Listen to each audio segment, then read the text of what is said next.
Assalamualaikum warahmatullahi wabarakatuh, Bu ya. Assalamualaikum. Maaf Bu ya, baru-baru ini ada berita tentang seorang pengantin wanita yang meninggalkan suaminya sehari setelah akad untuk kabur bersama mantan pacarnya. Dikatakan bahwa wanita tersebut gagal move on dari mantannya. Yang ingin saya tanyakan, apakah dengan tindakannya itu telah membatalkan pernikahan? Dan apakah dia harus mengembalikan mahar yang telah diterimanya? Apakah hal itu termasuk mempermainkan pernikahan? Lalu, bagaimana kita harus bersikap jika ada kejadian serupa di lingkungan kita? Mohon penjelasannya Bu ya, terima kasih. Wassalamualaikum warahmatullahi wabarakatuh. Assalamualaikum.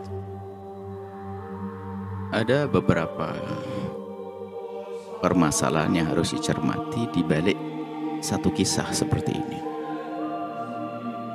Dan sebetulnya hal yang seperti ini terjadi di waktu-waktu yang dulu juga pernah ada. Hanya hari ini kan ada media sosial itu yang menjadikan semuanya memang heboh, rame. Dan itu kesalahan memang. Tapi dulu juga ada kok, tetangga mana tuh pergi, habis nikah pergi, habis nikah ini ada. Zaman koran dulu kan, belum terlalu viral koran kan, masih ada dulu kisah. Cuman hari ini memang orang selalu cari bahan bagaimana untuk bisa punya YouTube, punya konten segala macam. Baik, terlepas dari itu, di balik kisah itu ada beberapa hal yang harus dicermati. Kalau bicara tentang hukum fikihnya masih sederhana. Perempuan yang setelah akad nikah lari kemanapun tidak akan menjadi batal pernikahannya kecuali sang suami menceraikannya atau sang istri mengajukan ke mahkamah lalu mahkamah mencerai. Nggak akan, ini secara hukum fikih. Jadi dengan larinya seorang istri ya kalau tanpa sebab ya durhaka, kecuali suaminya mengancam atau apa, kita tidak tahu. Saya terlepas daripada kisah itu, tapi saya akan masuk wilayah tarbiyah, wilayah pendidikan. Apa yang menjadikan hal seperti itu terjadi, itu kan harus kita cermati. Nasihat buat ayah, orang tua, dan nasihat kepada anak. Pertama, kepada anak, itu bahayanya, makanya kita perlu menghadirkan pendidikan cinta. Kita ingin marakkan atau bagaimana mencintai itu. Mencintai itu penting sekali. Belajar ilmu cinta. Sederhananya, kalau Anda itu salah makan, itu hanya sakit perut, setelah itu selesai. Tapi kalau Anda salah menjatuhkan cinta, tersiksa sepanjang masa. Mau mencintai orang yang salah, nyungsep. Karena cinta itu bukan sekedar kayak makan sakit perut, maka Islam mengajarkan bukan Anda menjatuhkan cinta dulu, tapi Anda memilih siapakah orang yang akan engkau cintai. Maka diajarkan tungkahul mar'atu, kalau nikah itu pakai milih. Karena dia adalah orang yang akan engkau cintai. Ini rambu-rambu. Dan indahnya di dalam menjalin hubungan rumah tangga adalah bangun cinta di atas pernikahan, jangan membangun pernikahan di atas cinta. Sebab kalau orang sudah menumbuhkan cinta dulu, ya kalau jadi pasangannya, kalau tidak menjadi seperti kisah yang disebutkan. Makanya dalam Islam itu indah sekali. Orang menjaga mata, kalau belum waktunya jangan berpikir yang aneh-aneh. Maka dari itu lihat, memilih itu gimana sih, hei anak-anak muda. Memilih itu dari hati yang kosong. Kalau sudah ada di hatinya seseorang, kemudian dia bicara memilih, omong kosong. Biarpun dia memilih keliling dunia, balik lagi, tetangga yang sudah terlanjur jatuh cinta dia. Apa artinya memilih saat itu? Anda harus paham makna memilih, hei anak muda. Orang cerdas itu memilih. Dunia itu luas, jangan seperti bujangga-bujangga yang lagi pusing, dunia seluas daun kelor. Luas, banyak pilihan, kenapa harus dia saja? Pilihan gua adalah banyak. Tidak dapat ini sebelahnya, tetangganya, temannya, tenang. Karena apa? Bebas kita memilih. Karena kita memilih. Coba dia yang sudah terlanjur jatuh cinta, kena panah asmara, lihat. Kalau tidak dia nggak mau, masya Allah. Nah ini akhirnya tersiksa. Sementara dia belum tentu jadi jodohnya. Atau bahkan mungkin terjadi bertepuk sebelah tangan. Nasib buruk itu si manusia. Nah ini, ada pun kisah yang terjadi. Bisa jadi ada dua unsur kesalahan. Kesalahan anak gadis itu sendiri, dia telah menjalin cinta sebelum pernikahan dengan orang lain, mungkin seperti itu. Tapi dalam kebimbangan, sebab kalau sudah orang mencintai itu kadang bingung, nggak ngerti, apalagi cintanya sudah gelap. Sampai seorang wanita ditanya, apa sih Neng, kalau kamu senang sama dia, apa yang menjadikan kamu cinta ke dia? Dia mengatakan, nggak tahu Ma. Pokoknya aku cinta. Ini bisa jadi begitu. Sehingga dia lari pun dalam kebimbangan. Sebetulnya dia ingin lari, tapi dia tidak bisa lari. Karena sudah terlanjur diikat dengan janji-janji. Makanya bahayanya main api. Indah ada pendidikan dalam Islam. Maka kita ada diklat cinta. Bagaimana orang mencintai. Orang tidak langsung serta-merta mencintai. Bahkan orang bisa menikah dengan orang yang tidak dicintai akan tapi mungkin untuk dicintai. Dan itulah dasarnya. Lah mungkin dicintai itu dasarnya memilih. Dia kriteria begini, begini, begini. Baru setelah menikah ada ikatan kemuliaan. Baru cinta ditumbuhkan. Baik, itu bisa jadi, mohon maaf, karena anak gadis itu telah menjalin hubungan cinta. Tapi di sisi lain, maka ini adalah anggap saja ini sebuah kesalahan. Ya. Sehingga menjadikan dia seperti itu. Kalaupun seandainya dia menjalani, ini bahayanya. Kalau seandainya menjalani hidup dengan suami yang bukan dikehendaki, khawatir sepanjang hidupnya menyalahkan pernikahan. Ada menyalahkan gurunya, menyalahkan orang tuanya. Kenapa aku tidak dengan dia? Seolah-olah dengan dia itu bakal istimewa betul. Padahal bisa jadi lebih kejam loh ya daripada yang dipilihkan oleh orang tuanya. Karena memang dianya kan jauh di sana, tidak pernah hidup bersamanya, ya. Nggak pernah, ya, hanya sekedar dalam ayalan, angan-angan, karena waktu itu kan lagi kasmaran.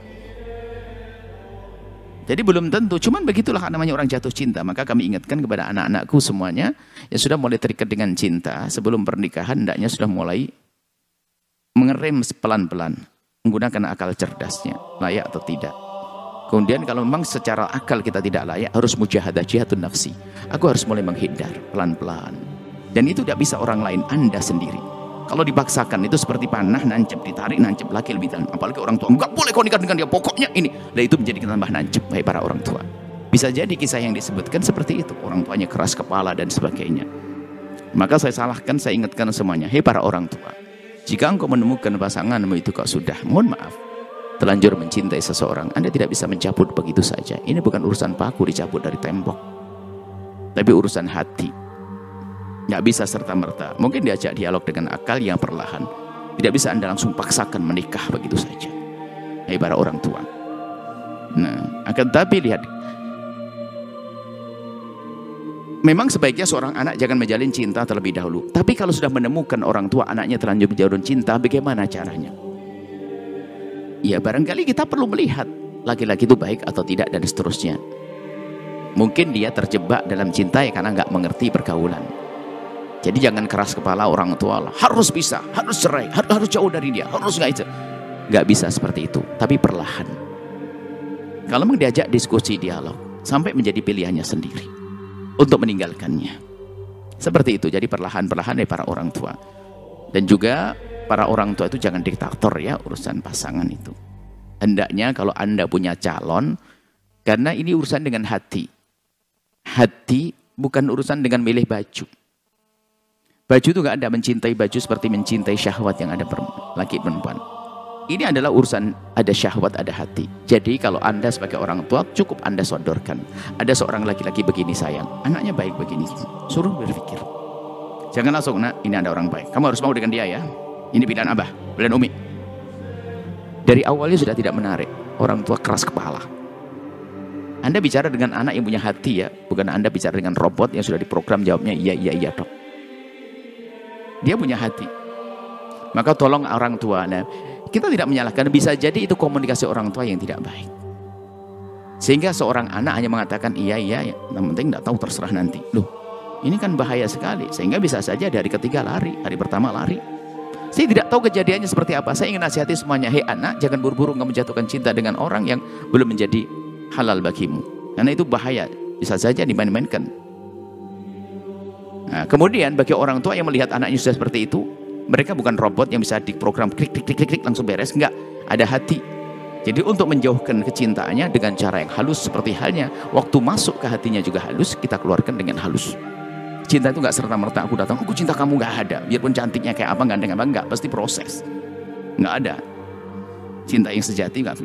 Jadi tolong para orang tua tentu dengan kelembutan akhlak, dengan cara yang baik untuk bisa memahamkan anaknya. Jadi jangan dengan kekerasan. Nah, adapun ini seperti itu kita perlu nasihat bagi semua orang tua. Ada orang tua keras kepala. keras kepala. Anak jangan durhaka kepada orang tua. Ini adalah juga harga, ini pendidikan. Tapi sisi lain, orang tua juga nggak boleh merepotkan pernikahan anak. Merepotkan pernikahan anak nggak boleh. Termasuk dosa adl wali adl. Jika seorang anak sudah ketemu dengan orang yang sekufu dengannya, orang tua nggak bisa melarangnya. Bisa memilihkan yang lainnya boleh, tapi kalau melarang menikah nggak boleh. Wali adl. Jadi tolong para orang tua, pandang anakmu adalah dengan penuh kasih sayang. Jika terlanjur mencintai yang salah, ingat, tidak mungkin, tidak gampang Anda menjauhkannya. Tapi ajak diskusi perlahan. Tolong ya para orang tua. Dan para anak, jadilah anak yang baik ya. Jangan menjadikan orang tuamu gelisah, susah ya. Kalau pengen hidupmu berkah ya, harus dengan orang tua yang penuh kasih ya. Kalaupun punya pilihan, sodorkan pilihanmu dengan cara yang baik. Bahkan mungkin seorang anak yang baik kalau sudah mulai ada kecenderungan ngomong ke ibunya begini, Umi sayang, Abah sayang. Iya nak, apa nak? Abah sudah punya pilihan belum untuk saya? Kalau Abah mengatakan belum, Abah, kalau seandainya orang ini gimana Abah? Semuanya terserah Abah. Ini bahasanya pun juga penting, tidak Bah, aku mau nikah dengan ini, kalau enggak mau nikah, mending gak usah nikah. Kurang ajar.